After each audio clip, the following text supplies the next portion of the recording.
Hello my family members, আসসালামু আলাইকুম। আশা করি সকলেই ভালো আছেন। নতুন একটি ভিডিওতে আপনাদের সবাইকে স্বাগতম। তো আজকে নতুন একটা রেসিপি নিয়ে এসেছি, সেটা হচ্ছে পাস্তা। তো এখানে পাস্তা কিভাবে রান্না করি আমি সেটাই আর কি আপনাদের সাথে শেয়ার করছি। তো আমি চুলায় পানি দিয়ে দিয়েছি, পানি দিয়ে এখানে লবণ ও সয়াবিন তেল দিয়ে নিয়েছি।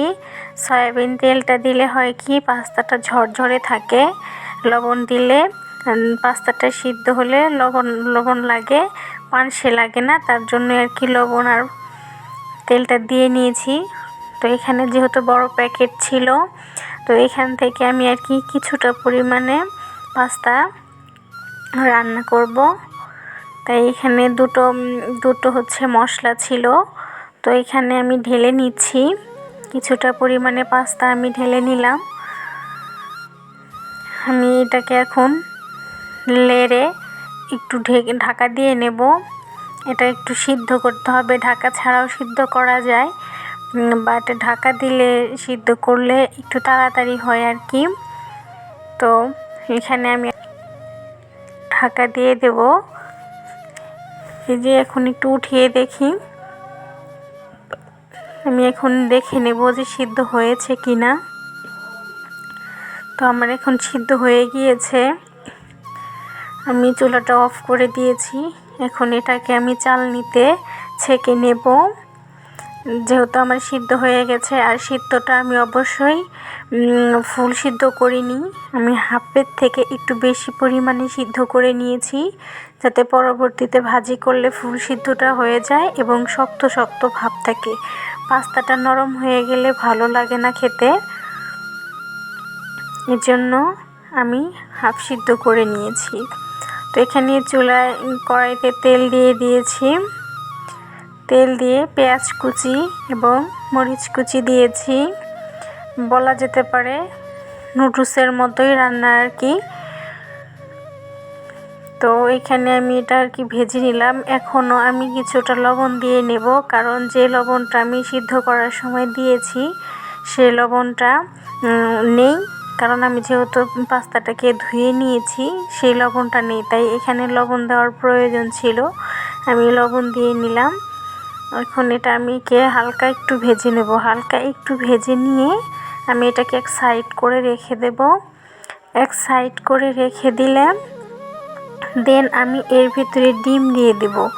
আর আমি যদি এই পেঁয়াজের সাথে মরিচের সাথে ডিম দিয়ে দিতাম, পেঁয়াজ মরিচের সাথে আর কি ডিমটা লেগে যেত, তো সেটা দরকার আমার কাছে ভালো লাগেনি, এজন্য আমি আর কি এভাবে সাইড করে রেখে দেন আর কি ডিমটা ভেজে নিচ্ছি। ডিমটা এখন আস্ত আস্ত থাকবে কিছুটা পরিমাণে, মানে ঝুরঝুরা আর কি, যেটা আর কি কিছুটা আস্ত থাকবে কিছুটা ঝুরঝুরা হবে এরকম।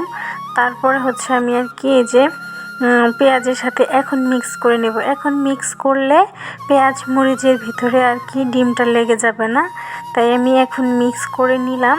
এখন হালকা একটু ভেজে নেব, খুব কড়া করে ভাজতে যাব না, কারণ আমার পাস্তা যেহেতু আমি অল্প করে সিদ্ধ করে রেখেছি, পাস্তাটা সিদ্ধ হওয়ার দরকার আছে। ততক্ষণে পাস্তার সাথে দিয়ে দিলে এটাও ঠিক পরিমাণে আর কি ভাজা হয়ে যাবে। এই যে আমি পাস্তা এখন দিয়ে দিলাম।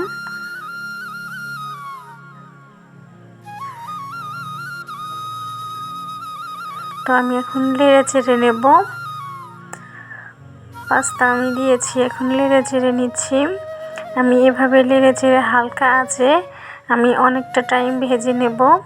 অনেক টাইম বলতে ধরেন 5 মিনিট আমি ভেজে নেব হালকা আঁচে করে। আমার কাছে এটা একটু মচমচে টাইপের হলে ভালো হয়, এজন্য আমি হালকা আঁচ দিয়ে আমি আর কি এটাকে একটু মুচমুচে করে নেব। খেতে শক্ত শক্ত লাগবে এরকম আর কি করে নেব। তো আমি যেহেতু খেয়েছি, এখন আমার রান্না দেখে এখন আমারও আবার খেতে ইচ্ছে করতেছে, কি করব জানি না। তো যাই হোক, এইভাবে রান্না করে দেখবেন, খুবই মজা লাগবে আর কি। একটু মুচমুচে রান্না করলে, আর নরম নরম রান্না করলে ওটা একটা ভালো লাগে না।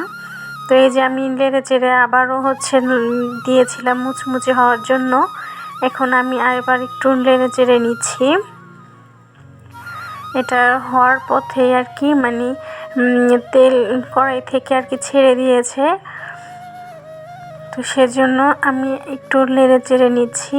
এখন আমি আর কি এর ভেতরে মশলাটা দিয়ে নেব, মানে পাস্তার সাথে যে মশলাটা ছিল সেই মশলাটা আমি আর কি দিয়ে নেব।